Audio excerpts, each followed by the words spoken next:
এই খুতবায় আমি সূরা বাকারার ৬১তম আয়াতটি নিয়ে কিছু ভাবনা এবং শিক্ষা আপনাদের সাথে আলোচনা করব।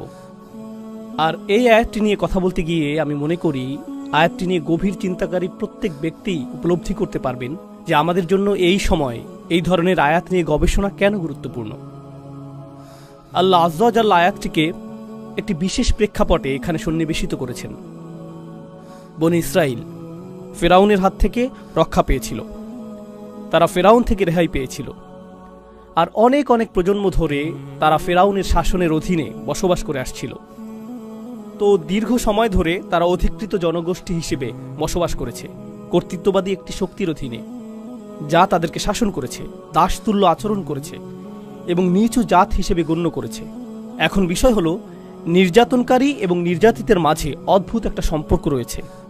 পৃথিবীর ইতিহাসে আপনি দেখবেন যে কিছু জাতি অন্য জাতির দ্বারা শাসিত হয়েছে। গোটা মানব ইতিহাস জুড়ে এমনটা ঘটেছে।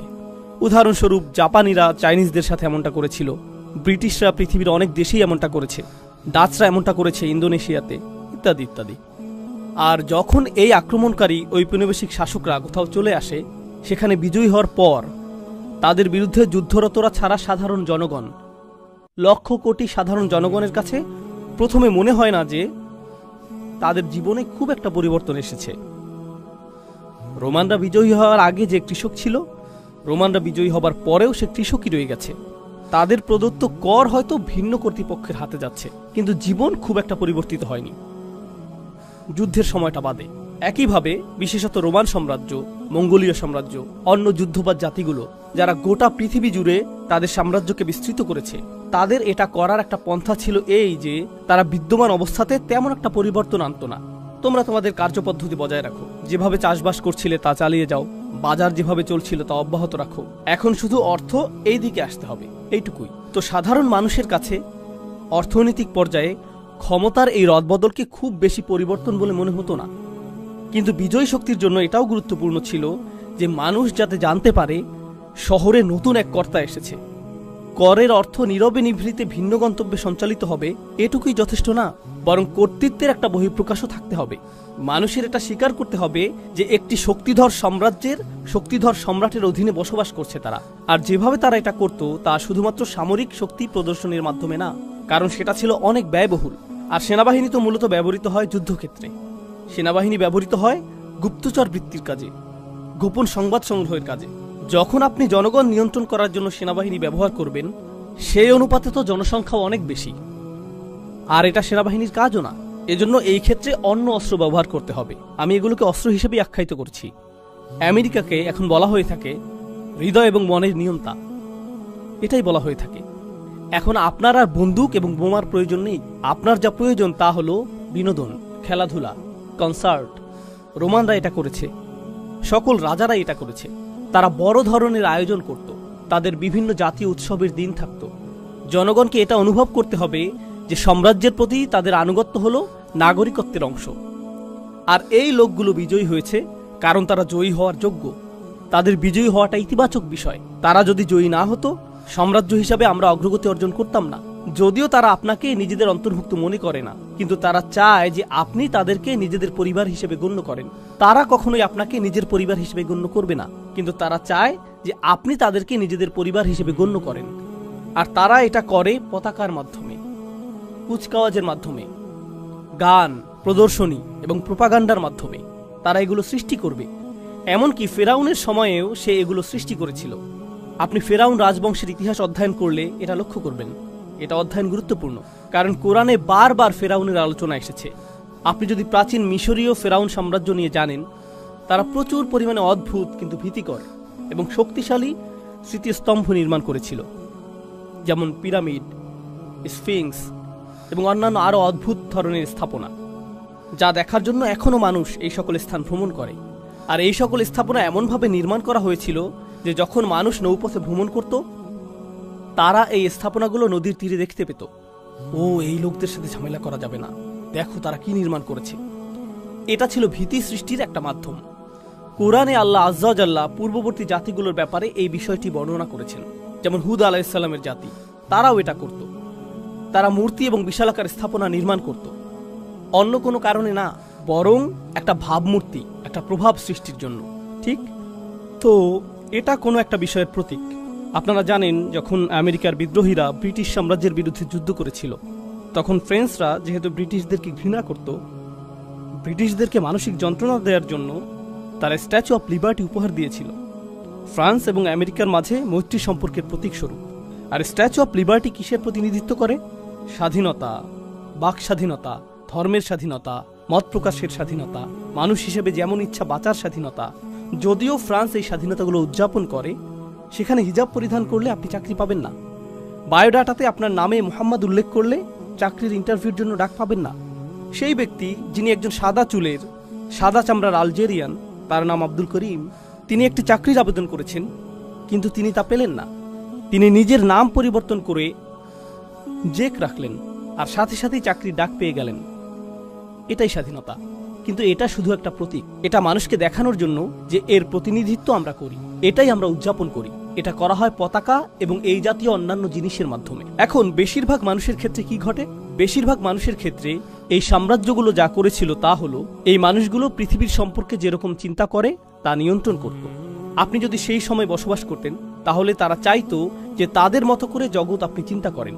তারা চায় সেভাবে আপনি জগৎকে দেখুন, যেভাবে তারা আপনাকে দেখাতে চায়। আর সেটা ছিল তাদের সবচেয়ে শক্তিশালী অস্ত্রগুলোর একটি। বনি ইসরায়েল ছিল দাসতুল্য। মিশরীয় সমাজে তারা ছিল দাসতুল্য।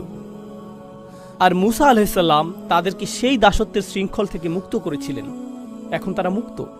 তারা রয়েছে মরুভূমিতে। মিশরীয় সেনাবাহিনী ডুবে গিয়েছে, তারা ধ্বংসপ্রাপ্ত হয়েছে। এখন তারা মুক্ত, কিন্তু আসলে তারা মুক্ত নয়। কারণ প্রকৃত আক্রমণটি সামরিক আক্রমণ ছিল না, প্রকৃত আক্রমণটি ছিল মানসিক আক্রমণ। তারা শারীরিক বিবেচনায় মুক্তি পেয়েছিল বটে, কিন্তু মানসিকভাবে তারা মুক্ত হতে পারেনি। তারা মানসিকভাবে মুক্ত হতে পারেনি। তারা এখন একরকম ভাবে মুক্ত। আমি আপনাদেরকে একটা উপমা প্রদান করছি। ধরুন কেউ কারাগারে রয়েছে, মিথ্যা অভিযোগে তাকে কারাগারে বন্দী করা হলো, আর 20 বছর কারাগারে কাটানোর পর সে মুক্তি পেল। যখন সে মুক্তি পায়, সে আবারও সূর্য দেখতে পায়, সে আবারও স্বাভাবিক খাবার খেতে পায়, সে আবারও বন্ধুত্ব তৈরি করতে পারে। সে কি আর কখনো কারাগারের পোশাক পরিধান করতে চাইবে? আমি সেই পোশাকগুলো মিস করছি। সে কি এটা বলবে? সে কি এটা বলবে যে কারাগারে যে তরল ধরনের খাবার দেওয়া হতো, সেই খাবারটা আমি খুব মিস করছি। আমি মুরগির মাংস খেতে চাই না, আমি গরুর মাংস খেতে চাই না, আমি বারবিকিউ খেতে চাই না, আমি সেই পুরাতন নোংরা পাত্রটি চাই। আর আমি অন্ধকারাচ্ছন্ন স্থানে বসে খাবার খেতে চাই যেখানে ইঁদুর ঘুরে বেড়ায়, কারণ আমি সেগুলো মিস করছি। কেউ সেটা করবে না, কেউই সেটা করবে না। প্রকৃতপক্ষে সে যদি একটা ইঁদুর দেখে, অথবা সে যদি কারাগারের খাবারের পাত্রটির মতো একটা পাত্র দেখতে পায়, তার স্মৃতিতে সেটা ভেসে উঠতে পারে। তার হয়তো পুরনো দিনের কথা মনে পড়ে যেতে পারে। সে হয়তো কান্না শুরু করে দিতে পারে। তার সেটা মনে পড়ে যায় যখন সে কোনো পুলিশ অফিসারকে দেখে। তার হৃদয়ের মধ্যে আতঙ্ক অনুভব করতে পারে, কারণ সে এই অবস্থার মধ্য দিয়ে গিয়েছে। এমনকি সে কারাগারের পাশ দিয়ে যাতায়াতও করতে পারে না। এটা তার জীবনের ভয়ঙ্কর কালো অধ্যায়ের কথা স্মরণ করিয়ে দেয়। সে ভুলে যেতে চায় এই মানুষটি মুক্তি লাভ করেছে এবং এখন সে মুক্তির স্বাদ উপভোগ করতে চায়। সে স্বাধীনতার স্বাদ উপভোগ করতে চায়। তো মুসা আলাইহিসসালাম তাদেরকে নিয়ে মরুভূমিতে চলে গেলেন। এটা মরুভূমি, কোনো বাগান নয়। এখানে বিচিত্র খাবারের সুব্যবস্থা নেই, এখানে প্রচুর পরিমাণে ছায়া নেই। তো আল্লাহ ছায়ার ব্যবস্থা করলেন। ওয়াযাল্লালনা আলাইহিমুল গমাম, তাই না? ওয়া আনজালনা আলাইকুমুল মান্না ওয়াস সালওয়া। তো আল্লাহ তাদের জন্য মান্না এবং সালওয়া প্রেরণ করলেন।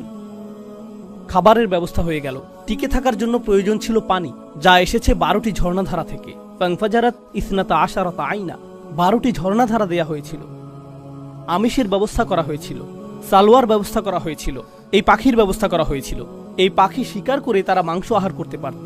আমিষ এবং চর্বির প্রয়োজন পূরণ হলো। মান্না হলো এক ধরনের গম যা তারা উৎপন্ন করত। তো তাদের জন্য শর্করার ব্যবস্থা করা হলো। পানিরও অভাব ছিল না। এটি ছিল পরিপূর্ণ পুষ্টির একটা ব্যবস্থা। তারা সেখানে কোনো সমস্যা ছাড়া টিকে থাকতে পারত পূর্ণ স্বাধীনতা সহকারে। তবে এই মানুষগুলো যারা শারীরিকভাবে মুক্ত হয়েছিল ঠিকই, কিন্তু তখনও মানসিক দাসত্বে আবদ্ধ ছিল। আর 61 নম্বর আয়াতে তারা মুসা আলাইহিস সালামের কাছে আসলো। আল্লাহ বলছেন, ওয়া ইয কুলতুম, স্মরণ করো যখন তোমরা মুসাকে বলেছিলে, লা নাসবিরা আলা তাআমিন ওয়াহিদ, আমরা শুধু এক ধরনের খাবার খেতে পারবো না, একই খাবার বারবার খাওয়ার ধৈর্য আমাদের নেই। দুপুরের খাবার কি? মান্না এবং সালোয়া। রাতের খাবার কি? সালোয়া এবং মান্না। একই জিনিস বারবার। আমি আর এটা পারছি না। কাম অন, কিছুটা বৈচিত্র্য নিয়ে আসো। তো তারা মুসা আলাইহিস সালামের কাছে আসলো, আর অভিযোগের এই অংশে তারা বলল, ফাদউ লানা রাব্বাক ইখরিজ লানা মিম্মা তুমবিতুল আরদু মিন বাকলিহা ওয়া কিসাইহা ওয়া ফুমিহা ওয়া আদাসিহা ওয়া বাসালিহা। তারা বলল, কেন তুমি তোমার প্রভুর কাছে দোয়া করছো না? তার উচিত আমাদের জন্য আরো বিচিত্র ধরনের সবজির ব্যবস্থা করা, যেমন ডাল, পেঁয়াজ, কিছুটা তরকারি থাকা তো প্রয়োজন, কিছু মশলা তো থাকা প্রয়োজন। এই জিনিস খেয়ে যেতে পারবো না। আমরা কি আল্লাহর কাছে ভালো খাবারের অর্ডার করতে পারি না? এটাই তারা জিজ্ঞেস করছে। এটা কেন গুরুত্বপূর্ণ? কেন আল্লাহ এই সকল সবজির নাম উল্লেখ করলেন? মজার বিষয় হলো, এইগুলো ছিল মিশরের জনপ্রিয় সবজি, আর তারা তাদের মিশরীয় প্রভুদের সব সময় এই খাবার খেতে দেখেছে। আর তাদের কাছে সেখানে সম্ভবত এটা তো শুধুমাত্র দুইটা খাবারের মিশ্রণ, সেই খাবারের কিছুটা অবশিষ্টও ছিল। আমি আপনাদেরকে উপমা দিয়েছি যে তারা কারাগারের খাবার মিস করে, তাই না? এখন তোমরা মুক্ত হয়ে গিয়েছো, কিন্তু তোমাদের মস্তিষ্ক এখনো কারাগারের মধ্যে রয়েছে, আর তোমরা সেই খাবারই চাইছো যা কারাগারে থাকতে উপভোগ করতে। আর তোমাদের নবীকে জিজ্ঞেস করছো, হ্যাঁ স্বাধীনতাটা চমৎকার, কিন্তু আমরা কি জেলখানার খাবারে আবার ফিরে যেতে পারি? মুসা আলাইহিস সালাম উল্লেখযোগ্য একটা জবাব দিয়েছিলেন। এটা শুধু খাবার নিয়ে ছিল না, এটা শুধু খাবার নিয়ে ছিল না। পৃথিবীর সবচেয়ে শক্তিধর সাম্রাজ্যের অধীনে আমরা বসবাস করেছি। পৃথিবীর অন্য সকল জাতি ফেরাউনের ভয়ে ভীত ছিল। আমাদের ফেরাউনি নাগরিকত্ব ছিল।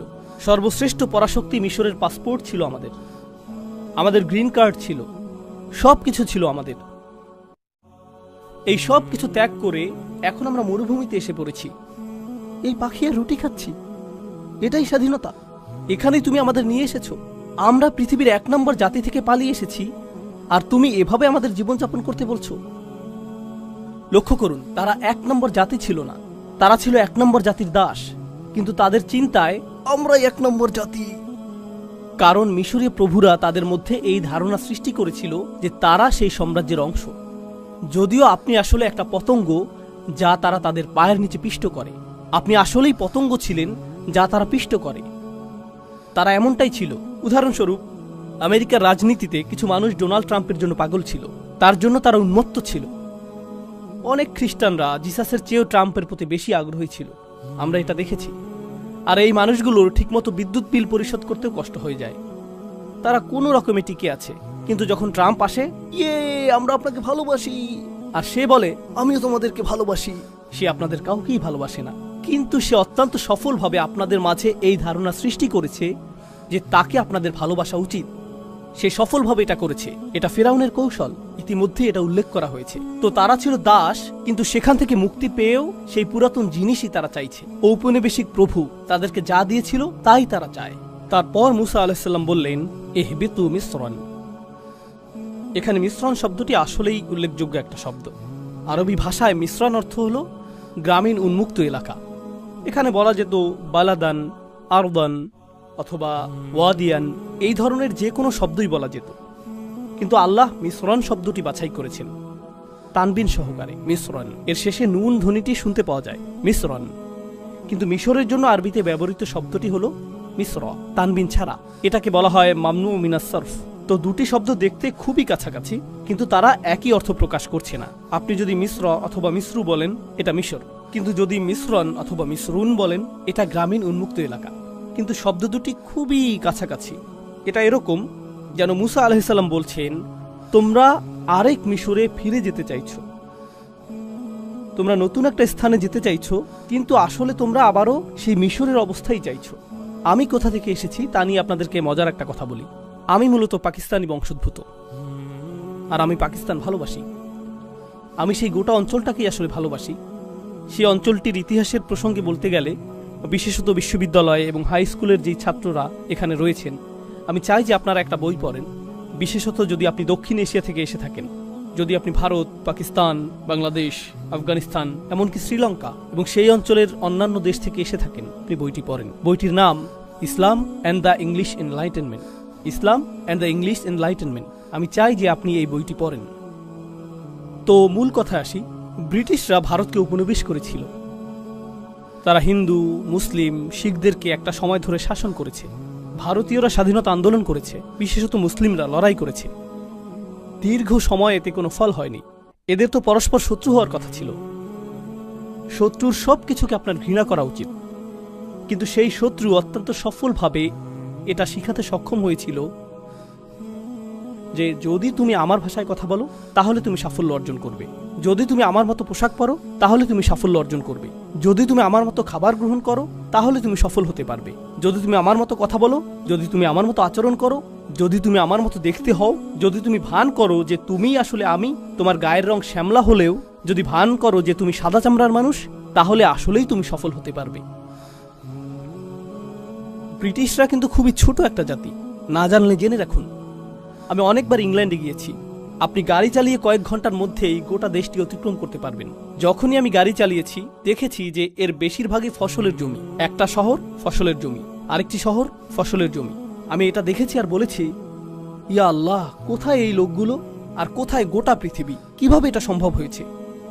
আর আপনি যদি ইংল্যান্ডের ইতিহাস পাঠ করেন, তারা একে অপরকে হত্যা করতে উদ্যত হয়েছিল, তাদের রাজারা একে অপরকে হত্যা করতে উদ্যত হয়েছিল। আর তারা সেখান থেকে এমন এক সময় শুরু করে যখন তাদের গোটা সেনাবাহিনী এমনকি ৬০-৭০ হাজারও ছিল না। যদি আপনি বাড়িও ধরতে চান, বড় জোর তাদের সৈন্য ছিল ২ লাখ, আর মুঘল সৈন্য ছিল অনেক বেশি। ২০ থেকে ৭০ লাখের মধ্যে এই সংখ্যা উঠানামা করত। কিভাবে এটা ঘটল? এটা সামরিকভাবে ঘটেনি, ভিন্ন কিছু সেখানে ঘটে যাচ্ছিল। আর আমাদের জানতে হবে যে এই আধিপত্য কিভাবে কাজ করে। হ্যাঁ, সামরিক বিষয়টাও রয়েছে, কিন্তু এখানে অন্য প্রক্রিয়া, অন্য অস্ত্রও ব্যবহৃত হয়েছে। আর সেই অস্ত্রের বিষয়টি হলো, এমনকি যখন মানুষ ব্রিটিশদের কাছ থেকে স্বাধীনতা অর্জন করে, এমনকি যখন মানুষ আলজেরিয়াতে হত্যার শিকার হয়েও ফ্রেঞ্চদেরকে বিতাড়িত করেছে, তারা হয়তো ফ্রেঞ্চদেরকে বিতাড়িত করতে পেরেছিল, কিন্তু একটি ফ্রেঞ্চ ভিতরে রয়ে গিয়েছে। তারা ব্রিটিশদের বিতাড়িত করেছে, কিন্তু একটি ব্রিটিশ ভিতরে রয়ে গিয়েছে। আর অবস্থা যখন এমন হয়, এই অবস্থায় আপনি পাকিস্তানের মতো একটা দেশে যেতে পারেন, যা আমি ভালোবাসি। পাকিস্তানের অনেকগুলো ভাষা নিয়ে গড়া চমৎকার ঐতিহ্য রয়েছে। এর মধ্যে অনেক ভাষা মৃতপ্রায়। সেখানে আপনি যদি একটি রেস্টুরেন্টে যান আর উর্দু ভাষায় কথা বলেন, তাহলে ওয়েটার আপনার দিকে বিরক্তি ভরে তাকাতে পারে। কিন্তু আপনি যদি একই কথা ইংরেজিতে বলেন, এর উপরে আপনি যদি আমেরিকান উচ্চারণে এটা বলেন, please sir, this way sir, আপনি পরীক্ষা করে দেখতে পারেন। আপনি স্যুট পরিধান করে সেখানে প্রবেশ করে ইংরেজিতে কথা বলুন, এরপর বেরিয়ে যান, পোশাক পরিবর্তন করে দেশীয় পোশাক পরুন, তারপর আবার প্রবেশ করে উর্দু ভাষা বলুন, সম্পূর্ণ ভিন্ন আচরণ পাবেন। আর এটা আমেরিকাতে ঘটছে না, আমেরিকাতে ঘটছে না, কানাডাতেও ঘটছে না, ইংল্যান্ডেও ঘটছে না, এটা ঘটছে মুসলিম বিশ্বে। আর শুধুমাত্র পাকিস্তানেই না, এটা ঘটছে ভারতে, বাংলাদেশে, ইন্দোনেশিয়াতে, মালয়েশিয়াতে, এটা ঘটছে উত্তর আফ্রিকায়, সমগ্র মুসলিম বিশ্বে। জানেন মূলত বিষয়টা কি? আমরা আমাদেরকে মুক্ত করেছি, আমরা এটা করেছি, কিন্তু আসলেই কি আমরা করেছি? এটা এমন যেন আমরা আরেকটি মিশর চাইছি। আপনি আরেকটি মিশর চাইছেন। আর যারা এখানে তরুণ প্রজন্মের কাছে মনে হবে, আমি তো কানাডায় জন্ম নিয়েছি, আপনি কিসের কথা বলছেন? এই কথাগুলোর সাথে আমি সম্পর্ক খুঁজে পাচ্ছি না। হ্যাঁ, আপনাকে নিয়ে কিছু কথা বলি। জানেন আপনার ঔপনিবেশিক প্রভুকে? বিভিন্ন ব্র্যান্ডের নাম, নেটফ্লিক্সের প্রতি আপনার আনুগত্য, খেলায় আপনার প্রিয় দলটির প্রতি উপাসনা, এই উপায়ে আপনার নতুন প্রভুরা আপনাকে ব্যস্ত রাখছে। এটা আপনাকে নতুন মডেলের গাড়ি নিয়ে ব্যস্ত রাখছে, মোবাইল যা সম্প্রতি বাজারে এসেছে, যার এমন ক্যামেরা রয়েছে যেটি ঠিক আপনার আগের ফোনের ক্যামেরার মতোই, কিন্তু নতুন ফোনটি ছাড়া আপনার কাছে জীবন অসম্পূর্ণ মনে হয়।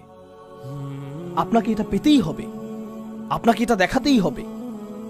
আপনি এমন গণতন্ত্র নিয়ে গর্বিত, এমন গণতন্ত্রে বসবাস করে গর্বিত, যা অত্যন্ত ব্যস্ত রয়েছে গোটা পৃথিবীর গণতন্ত্র ধ্বংস করার কাজে।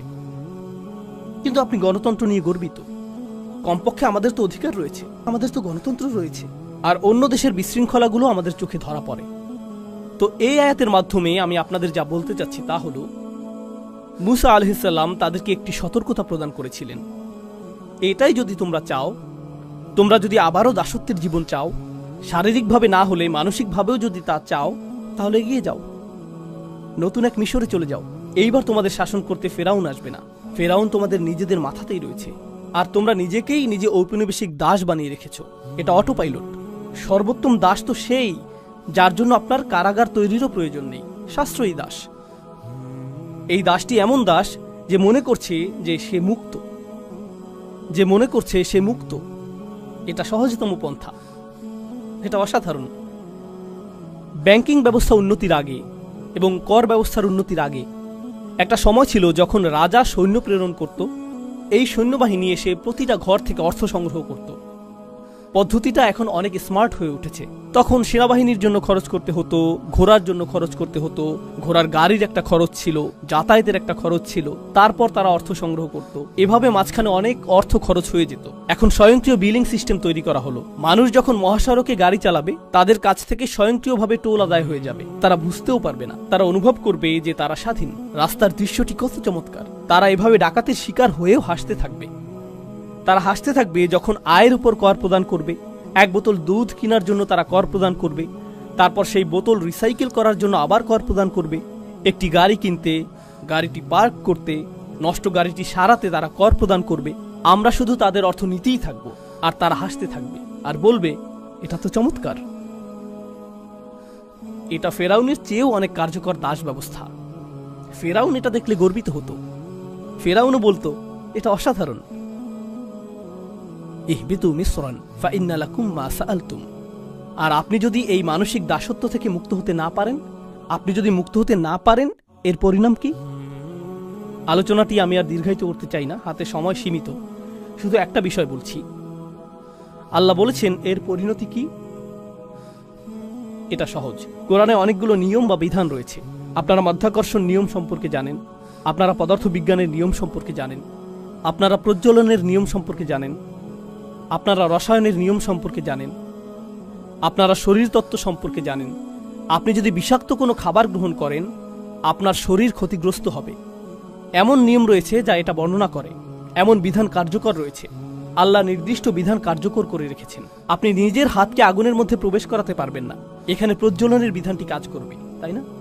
সবকিছুরই কার্যকারণ থাকবে এবং এর ফলাফলও থাকবে। ঠিক একইভাবে কোরআনে আল্লাহ আমাদেরকে আরেক ধরনের কার্যকারণ এবং ফলাফলের কথা বলেছেন। আল্লাহ যদি এটা শিক্ষা না দিতেন, আমরা কখনোই তা জানতাম না। পদার্থবিজ্ঞান আপনি শিখে নিতে পারেন, প্রজ্বলনের বিধানটি আপনি শিখতে পারেন, শরীরতত্ত্ব আপনি শিখে নিতে পারেন, কিন্তু আরও কিছু বিধান রয়েছে যেগুলোর কার্যকরণ এবং ফলাফল রয়েছে, যা আল্লাহ শিক্ষা না দিলে আপনি কখনোই শিখতে পারবেন না। ওই আল্লিমুকুম মা লাম তাকুনু তা'লামুন। তোমাদেরকে তা শিক্ষা দেন যা তোমরা নিজেরা জানতে না। আল্লাহ বলছেন, দুরিবাত আলাইহিম আযিল্লাহ। আযিল্লাহ দিয়ে তাদেরকে চপটাঘাত করা হয়েছিল। তো আমি চাই যে আপনারা জিল্লাহ শব্দটি উপলব্ধি করুন। এছাড়াও আরো বোঝার রয়েছে, কিন্তু যদি জিল্লাহ শব্দটি বুঝতে পারেন, এটা যথেষ্ট, এখনকার জন্য যথেষ্ট।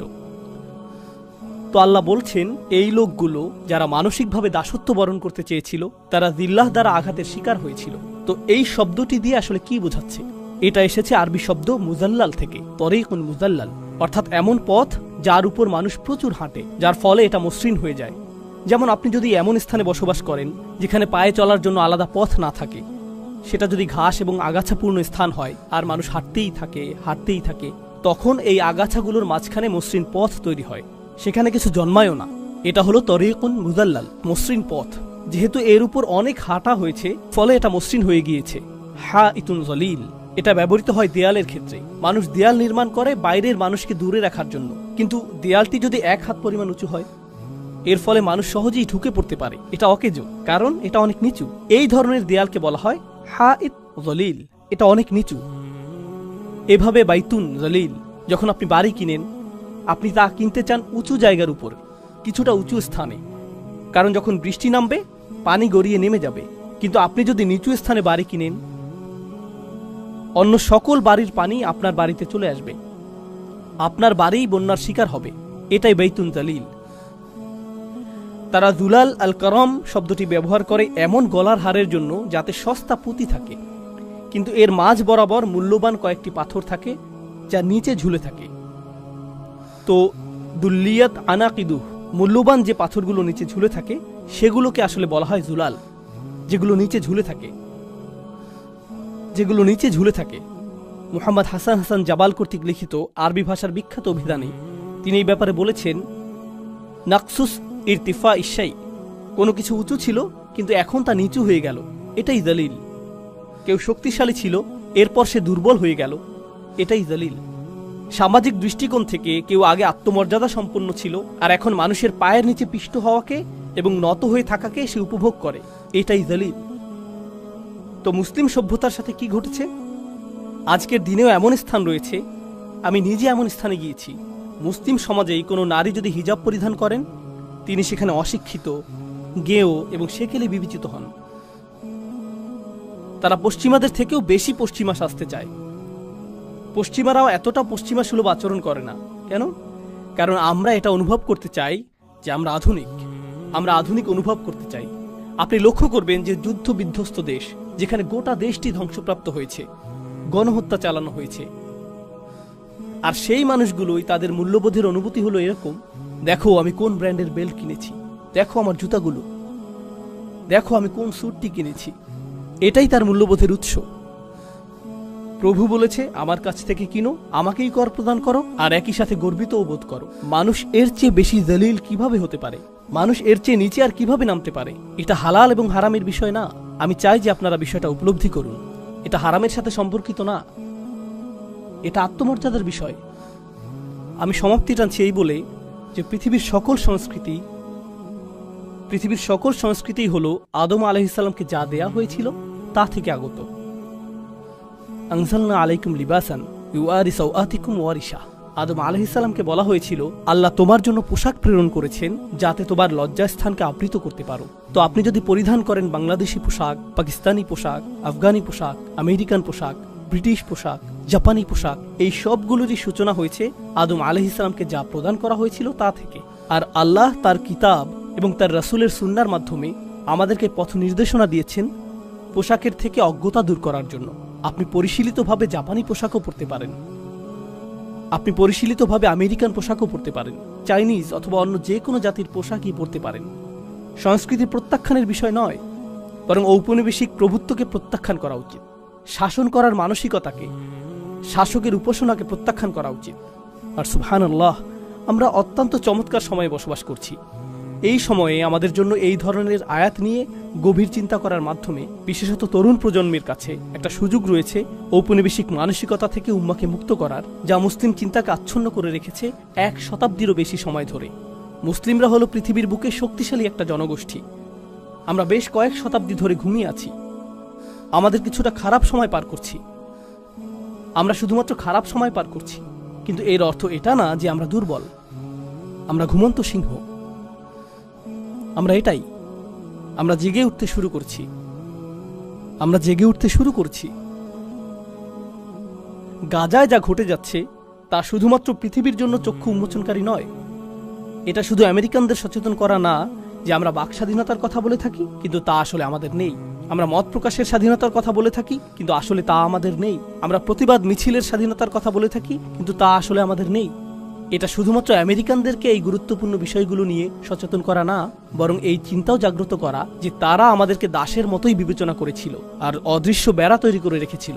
মুসলিমরা বুঝতে পারছে যে এতদিন আমি কিসের উপাসনা করে আসছি, কোন কল্পিত গরু নিজের চিন্তার জগতে তৈরি করে আমি উপাসনা করেছি, বনি ইসরাইলের সেই সোনালী গরুর মতো। এখন আর এটা সোনালী গরু হতে হবে সেটা জরুরি না। এটা হতে পারে যে কোনো কিছুর সোনালী লোগো, এটা হতে পারে এই সোনালী নাইকি, হতে পারে সোনালী ফেরারি, সোনালী অ্যাডিডাস, এগুলো সবই সোনালী গরু। আজকের যুগে এগুলোই সোনালী গরু। পৃথিবীর সকল সামেরিরা এগুলো নির্মাণ করে যাচ্ছে।